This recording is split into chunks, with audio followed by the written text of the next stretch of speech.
Hey guys, G Babbitts here. Welcome back to the channel. Today, I'm going through my first ever card magic tutorial where we're going to do basic card control. This is stuff I use all the time when I perform, and it's crucial for any card magician. Let's get right to it. Welcome. If you're new here, I'm Jeff Babbitts, a magician who likes to play with cards. Like I just mentioned, today we're going to do a basic card control tutorial, and it's none other than the overhand shuffle. It's the overhand shuffle with a few different ways to control a card while doing it. Now, first things first, I'm going to show you how to actually do an overhand shuffle. When you're normally holding a deck, it's like this: dealer's grip, mechanic's grip, different ways to hold the cards. But when you're shuffling with an overhand shuffle, the cards actually have to come up on your hand just a bit. They have to be like this because the whole purpose is to lift cards and shuffle them onto the other cards. You need to be able to hold and control them. You can do things like the riffle shuffle. You can do it, and you can still drop cards. If you're standing like I am, and I stand when I perform almost always, I don't trust the other person to be able to do a riffle shuffle in their hands. If they do that, cards are going to go everywhere. So what I do is when I shuffle, I demonstrate with an overhand shuffle. That way, when they go to shuffle, that's what they mimic. So the way I do it is I have my fingers across the bottom. I actually put my index finger here, balances out, and the rest of the deck is just sitting like that. When you go to grab the deck, your right hand comes and you're going to lift up cards, but you don't just lift them up. Your thumb has to help a little bit. Your thumb will go onto the first card or on the top.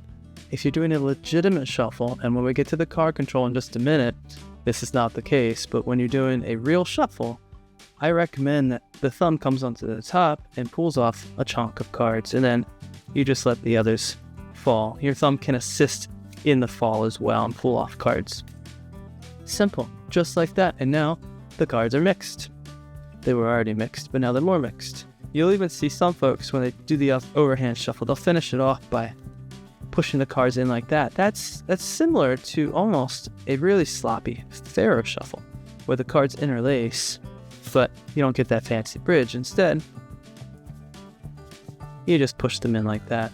Later, in a future series here, we'll actually look at something just like that, where we do a false overhand shuffle, where the cards will look like they're shuffled, just like that, and pressed in, but no cards actually change place. That's future though. Right now, let's talk about a little basic card control, stuff that you'll use forever. Now we'll take a card. Let's actually use the Joker. There are two Jokers in this deck. This is the Crown Edition playing cards by Joker in the Thief, by the way. We're going to use this red card first. We're going to use the red Joker. And the very first thing I'm going to show you, because the things after this are going to use it, is we're going to keep this card bottom. Okay? Bottom of the deck. How? Well, remember how we lift off cards to do the overhand shuffle? If you keep your fingers pressed, not hard, just a little bit of pressure on that bottom card, when you go to lift, look at that. That bottom card comes with it. That bottom card comes, and you just shuffle the rest. And you can keep doing that over and over and over as much as you'd like. As long as you have a little pressure on that bottom card, it's going to stay there. And that's it. If you have any kind of setup you want, and you need that bottom card to stay there with an overhand shuffle, you just do it just like that, and it stays. So why did we start with keeping the card on the bottom? Well, like I mentioned, a lot of the other routines or handlings for card controls with overhand shuffles require a card to be at the bottom. Now let's jump to how to keep a card at the top. This is going to sound kind of counterintuitive, but to keep a card at the top, you actually have to control it to the bottom first. We're going to put this red Joker to the bottom. So this could also be how to get a card from the top to the bottom. It's really, really simple. Remember, for the bottom card, we put a little bit of pressure. For the top card, we do the same thing. We just, instead of having our thumb go on top of the deck, we just have it on the back of this top card, just a little pressure. I'm not even pressing. My thumb is just there, it's touching it. Now when I go to lift, I lift the entire deck. That top card just goes, just like that. Look, just like that, no effort whatsoever. And if you do this in a fluid motion, no one notices, but it went straight to the bottom. Easy peasy, right? So that's top card to the bottom, but what if we want to keep that top card at the top? Well, to do it, starts at the top, we take it to the bottom, and now we have to bring it back to the top. How do we do that? It's actually, it's one of those things, a little bit of practice is going to easily solve this. You go to shuffle, it's here at the bottom of the packet I'm shuffling, and you just shuffle off until it's one card remaining, and you toss it on top. So again, I'll do it face up just so we can watch.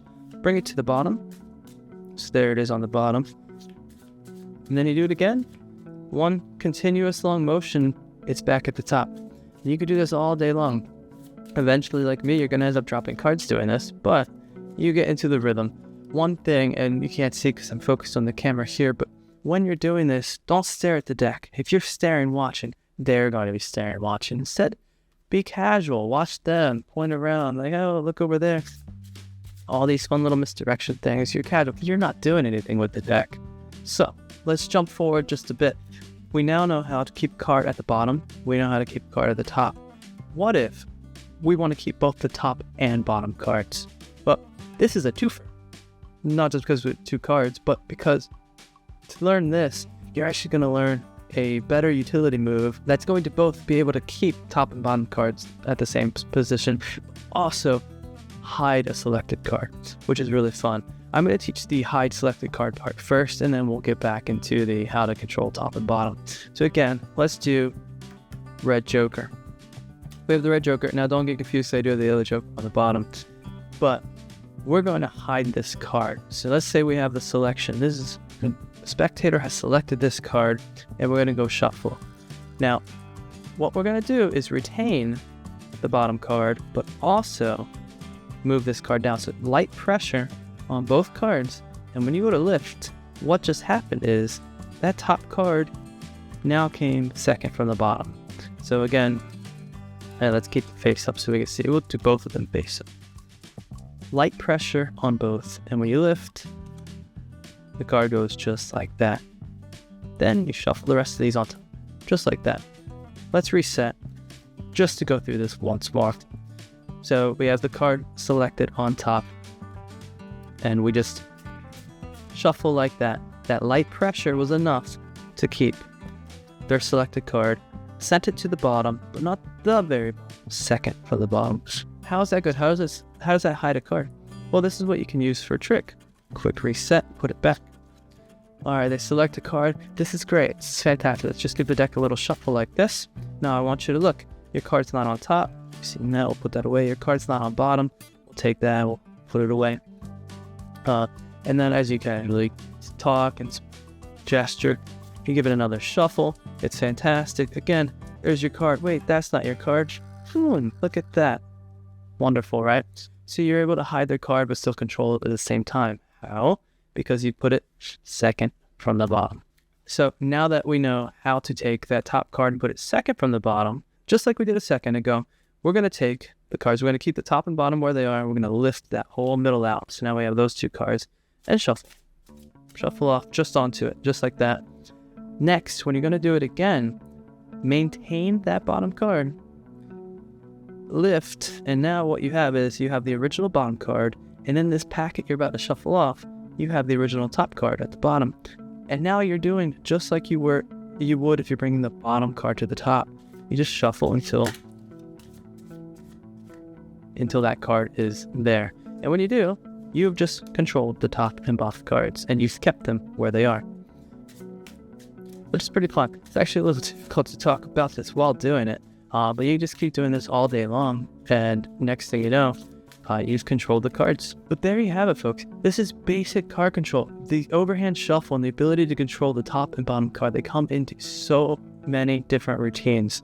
And if you can do a smooth overhand shuffle, it'll convince the spectator that you're not doing anything funny. Thank you for joining me today. Please stay tuned for the next in this series where we'll talk about a little bit more advanced overhand shuffle controls, and then we're going to get into actual tricks that use them. Super fun stuff. Stay tuned. I'm G Babbitts, and I'll catch you next time.